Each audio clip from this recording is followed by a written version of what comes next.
Hey guys, what's up? I figured I'd do another little drum tutorial, this time based on Vinny Appice and the Dio years of Black Sabbath, or Heaven and Hell.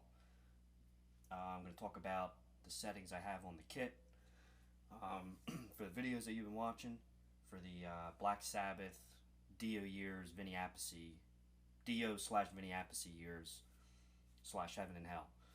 That era of, as we know, as Black Sabbath.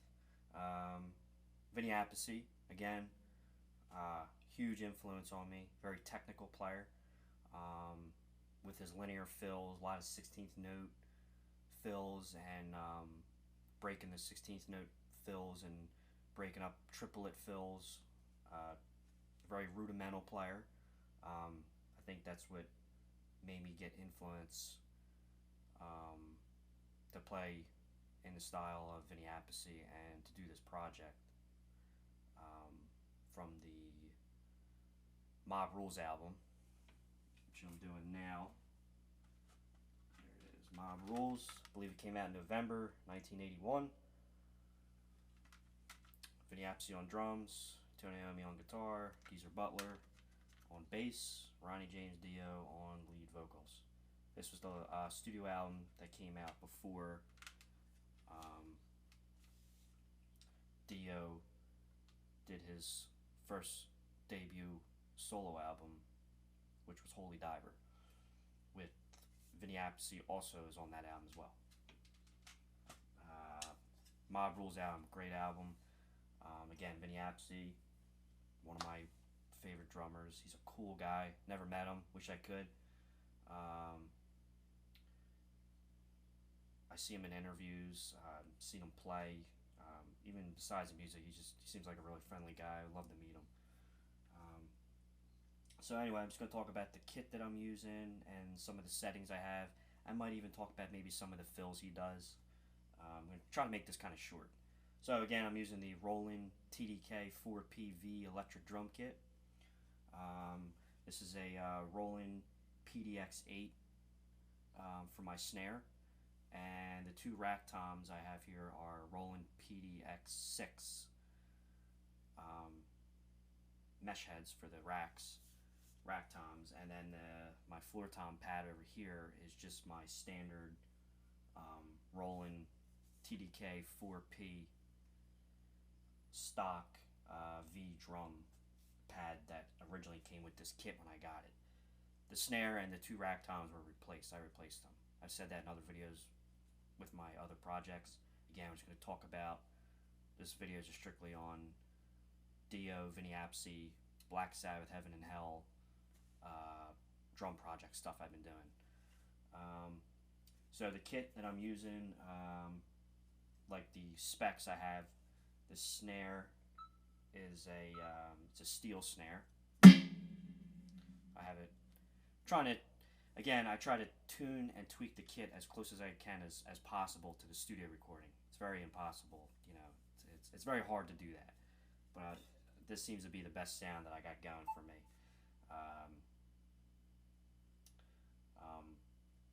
So I got a steel snare drum going. I have 3 toms up here, and then my floor, and the toms are, I'm using the fiber settings. I believe I'm using this as a 12, and I think these are 2 13s, and then this is a 16-inch wood floor tom.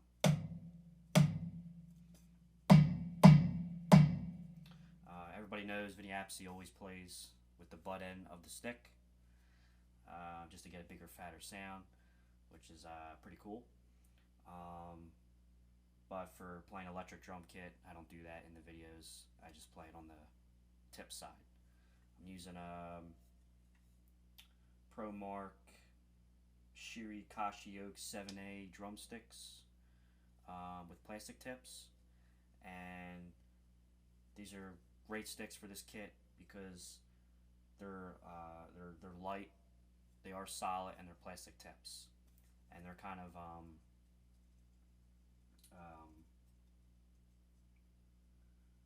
they're not so harsh on the pads, because I try to preserve the kit, save some time and money.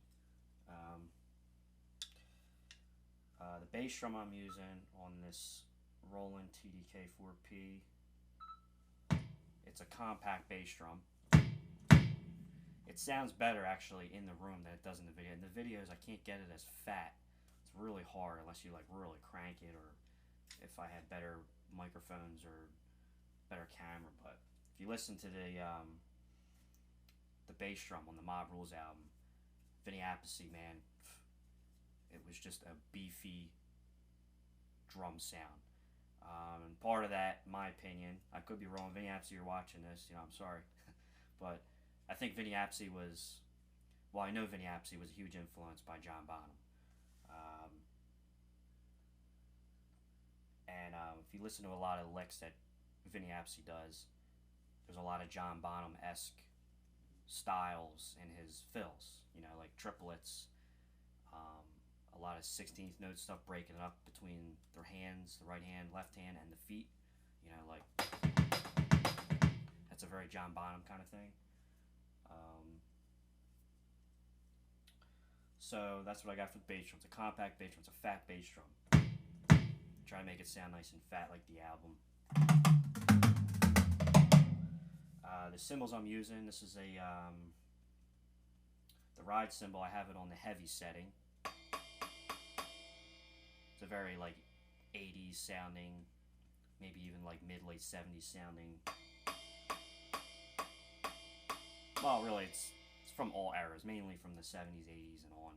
But it's a very heavy kind of reminds you of like a real heavy Zildjian ride. It's got a cool bell on it.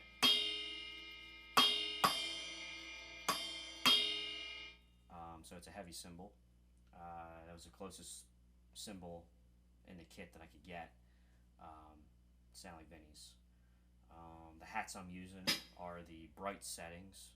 These are very, don't know if you use 14-inch or 15-inch hats.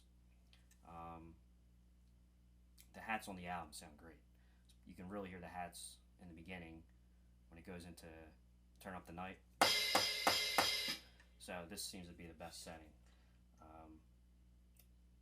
According to the album, the artwork, it says that he used Ludwig drums with Zildjian cymbals, and I believe there's tons of pictures out there of the kit that I'm thinking that is the kit that he used on the album, and it was like this natural color finish looking kit, like a natural or like a thermoglossy, almost the kind of the same color of John Bonham's drums during the early days of Zeppelin, the Ludwig kit John Bonham had.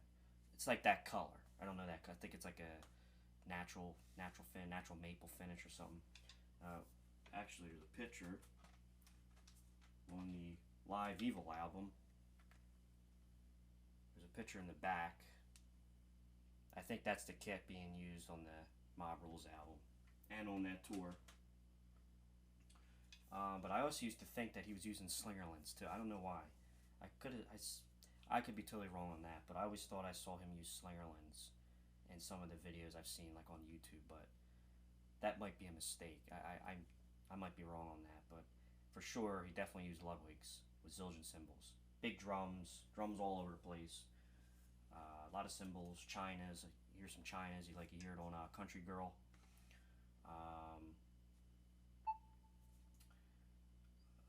That's why I have these over here, the Ludwig bass drum head and the Slingerland bass drum head, because if you've seen the videos, you know what I'm talking about with these. His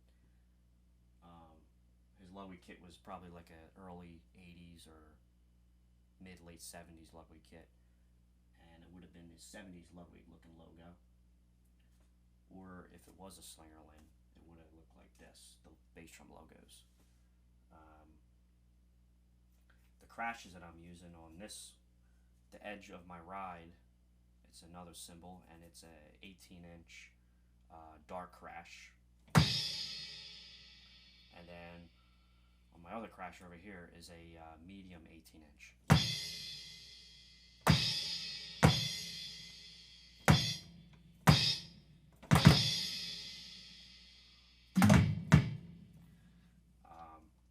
So that's what I got going for the kit. And then to try to make the kit sound a little bit more fatter, I add a decent amount of volume on the bass drum.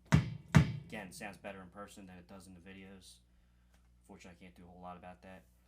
But to make it also to sound big, I'm using a reverb pedal. It's a T-Cube series reverb pedal by EX Amp. It's a cheap pedal. I don't really recommend it. I got it for like 30 bucks on Amazon, but it gets the job done to a certain extent. Sometimes it messes, sometimes it doesn't even turn on. It's just junk. It's just not a really good reverb pedal, but it gets the job done for certain situations. It's eventually going to be replaced. But at the time, I really needed a reverb pedal, but I didn't feel like putting down a lot of money, so I just picked up a $30 reverb pedal. It's on the well setting, so it kind of has like a big sound to it. And again, the reverb pedal's not that great. It has like this weird distorted, echoey, repetitive sound to it. Like, it's like, so again, eventually I'm going to get a new reverb pedal. Probably very soon. And I'm using a little bit of reverb on the amp, just a little bit. It's a Fender Blues Junior amp, and I'm just using just a little bit because the pedal's not that great, so I got to try to add more reverb to it. Let's see here. My bass drum pad is, I believe it's a Roland K or TDK9 or something. It's an addition, which was a replacement of the original that came with the kit. It's better, it has more rebound, more realistic feeling, and you can actually use a double bass drum pedal on it, which I don't have a double bass drum pedal. That's another thing. I always used to think Vinny was a double bass drum player. He was not. His brother was. And again, his brother, awesome guy, huge influence of mine. Been listening to him since I was like 10 years old. You know, Vanilla Fudge with Carmine. And I can't believe I'm saying this, but I can't get their names right, so please correct me. I'm sorry. I always know it's Vinny Appice, and some people say Carmine or Carmen Appice or Appice. Some people, I don't know. People always pronounce my name wrong, so, you know, I guess I'm just as bad. But no respect to them. I mean, again, both drummers, Vinny Appice and Carmine, are just huge influence of mine. But again, we're going to keep this video just on Vinny because we're doing the Black Sabbath Heaven and Hell thing. The Dio years. The Dio/Vinny Appice years. And then I added a couple other additions to my kit. This is a 14 by 14 pork pie floor tom with a Remo silent stroke mesh head. I just do that for some of the big drum parts. You listen to the Mob Rules album. What makes the album so good is that the drums sound big and fat and roomy, but also they did that to make it sound more dark and more doom. You know, make it sound more like Doom. You know? So I wanted to add another floor tom for a couple parts, just to get more fatness and more volume, more sound. And then over here is another floor tom, and it's just from my acoustic kit over there. This is a 13 by 13 inch Ludwig Questlove, signature Questlove floor tom, and same heads. It's a Remo silent stroke mesh head. I got one here and I got one here, so I can do stuff like this. This is a 18 inch Zildjian LV80 low volume crash ride. I just use it for a couple parts, just so I have an alternative cymbal to hit. Because again, this kit is only it's only like a 5-piece kit with like, and now I have the extra tom up here. I can't use a cymbal, so I need at least another cymbal instead of just using just my two. So I had to add this in. Obviously the hi-hats. Again, with the bass drum pedal I'm using, it's a old, it's brand new, but it's a, I don't even think they make it anymore. I'm not sure, but it's an old Ludwig cheap standard bass drum pedal. It kind of looks like a Speed King, but it's not. I had to put the Speed King away because, as you guys know, when you watch my drum videos, you hear this really annoying squeak. No matter how much I lube the pedal up, oil, 3-in-1 oil or whatever it is. What's that stuff? AW, you know, the famous WD or whatever, you know, the famous, I forget, it's in the blue can, that oil, you know what I'm talking about. I use that stuff and it just contains a squeak. And with this album, with a lot of great bass drum footwork, I really wanted to try to get some of the parts in the video recordings without the squeaking, so I said let me just swap out my Ludwig pedal and use a different Ludwig pedal. So I got this one going, and I had to reset it up, and it feels great, and I can really go.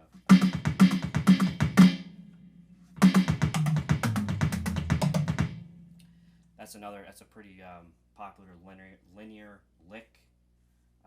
John Bonham, you hear John Bonham do that. That's where I think that's where Vinny Appice did that, or stole that lick from. And if you can, again, when you practice this stuff, like those kind of licks, take it slow. Take it slow. Use a metronome or just take it slow. But all it is just right, left, kick, kick, right, left, kick, kick. Just 16 notes. 1 E and 2 E. 1 E and 2 E. But you want to have it spaced out evenly so it's not all like sloppy and everything. And eventually, when you get really good at it, you can do it really fast, smooth. But you have to take it slow. That takes a long time to get to that. Sometimes I still can't even do it fast. Like that wasn't bad. I'm pretty sure if I tried doing that in a recording, I'd probably screw it up. But anyway, and the cymbal stand I got over here is it's just a Ludwig cymbal stand. It's got like a 70s looking logo on it. It's pretty sturdy. It's like, this is a great cymbal stand. And again, the music just coming out of my JVC CD portable compact system stereo. It's just very old school. It's almost like a boombox, and I just play along with the CDs. And I have the camera there. There's one speaker pointing over there and one speaker pointing over here. So there's kind of a cool panning effect, which is pretty neat. You hear the music on, well, if you're listening in headphones, you would hear the music more on the left channel. And my drums with the amp over here, you hear on the right channel, which I get a pretty decent sound.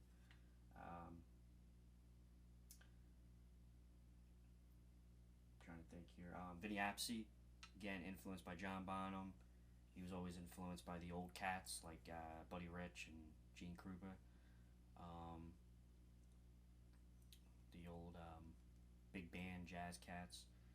If you listen to a lot of his licks, that's where him and his brother Carmine are getting a lot of those fills and stuff. And I got influenced by them guys too. If you listen to Vinny Appice's drumming, he's very, very solid. And he plays he's very bass drum heavy on the bass drum. And he just plays. He's just a mean player, you know. He just.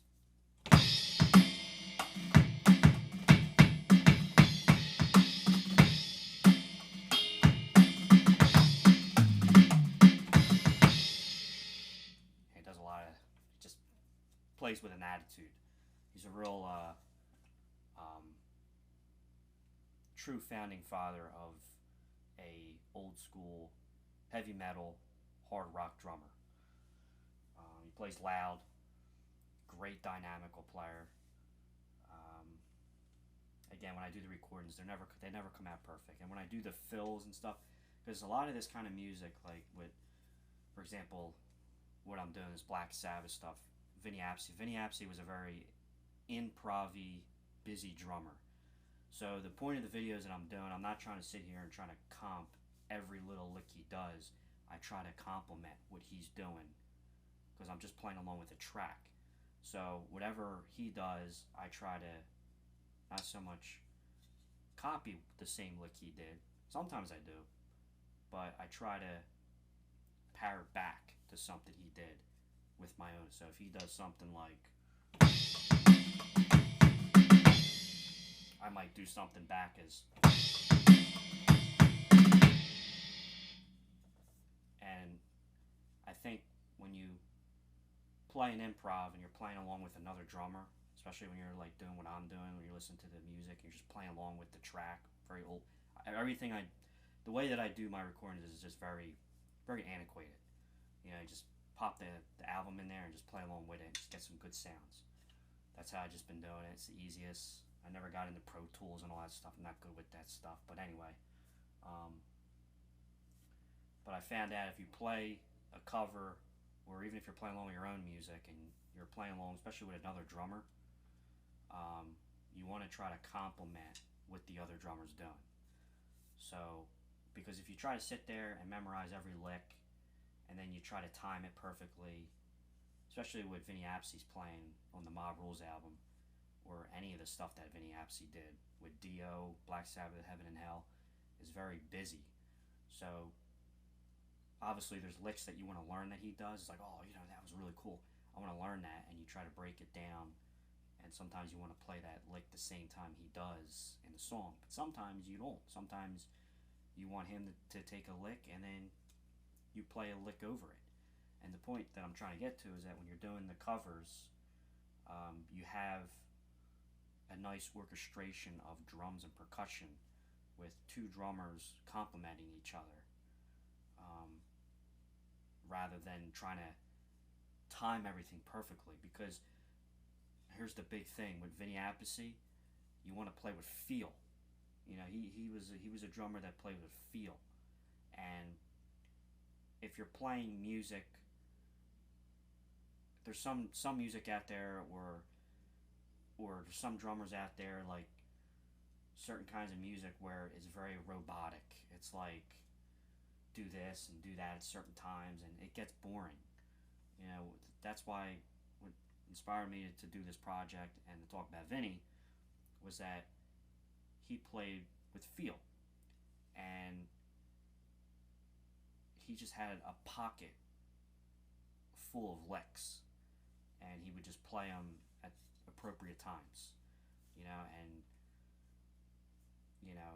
he was a good drummer to replace Bill Ward, because Bill Ward was, and we'll do another video about Bill Ward another time, but again, Bill Ward was a very busy player, awesome drummer. I mean, you listen to stuff like War Pigs and The Wizard, I mean, the early Sabbath stuff, it was just, you know, it was just good, improv-y, very busy drums. I mean, those guys like pushed drums to like a new limit, and that's what opened up rock and roll in the 70s and into the 80s, you know. Just amazing, like, how far drumming came. You listen to like Ringo Starr from the Beatles, how basic that drumming was. That was the thing at the time. And then you listen to something in the 80s, like the Mob Rules album, and you hear Vinny Appice, it's like, drumming came a long way. And you listen to stuff now, you listen to like Tool and stuff, but again, I don't want to digress, but Vinny Appice was he plays with feel. Plays appropriate licks when it's appropriate, and the licks that he does they're not so much complicated. They're really not. They're just effective. And again, I think he got that from John Bonham. I mean, because a lot of stuff John Bonham did was like, it was effective. First off, it was for like Vinny Appice, it was his drum sound, very fat, big drums, right? You know, and the way that that they were EQ'd, and the way the Mob Rules album was produced, remastered by Martin Birch, it was like phenomenal. I mean, they did a great job, like, in my opinion, making that album. And made the drums sound fat. But yeah, so Vinny plays with feel. He has a pocket full of licks, and the licks he does are just not so much hard. They're just effective. I mean, stuff like this. Or this. A lot of this stuff.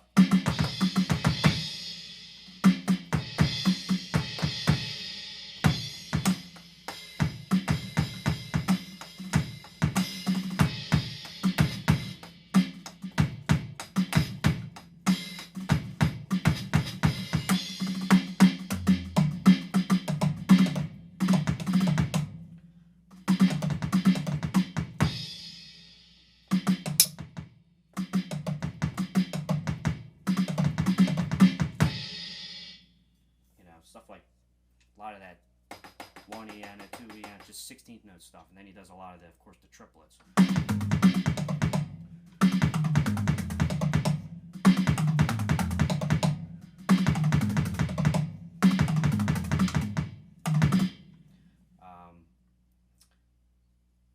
There's all kind of stuff you can do with 16th notes. Break them up.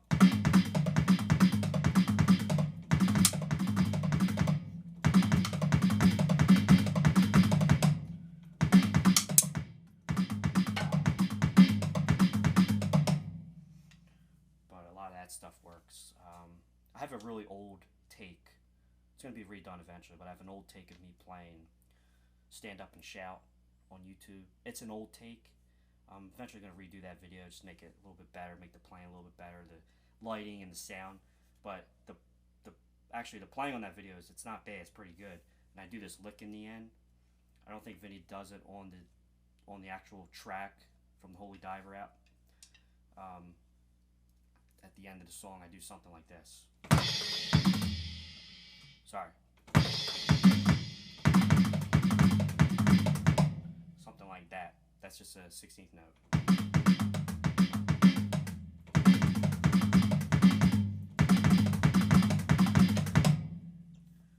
But check that out. You know, it's on the channel. It's under the Dio stuff. But anyway, so that's the kit. Here's the shirt. Just got this brand new shirt. Gotta wear the shirts when you're doing the recordings. You gotta make it authentic. So anyway, thanks again for checking out the videos. More coming. I think I pretty much covered what I want to cover here. Again, thanks guys. Rock on.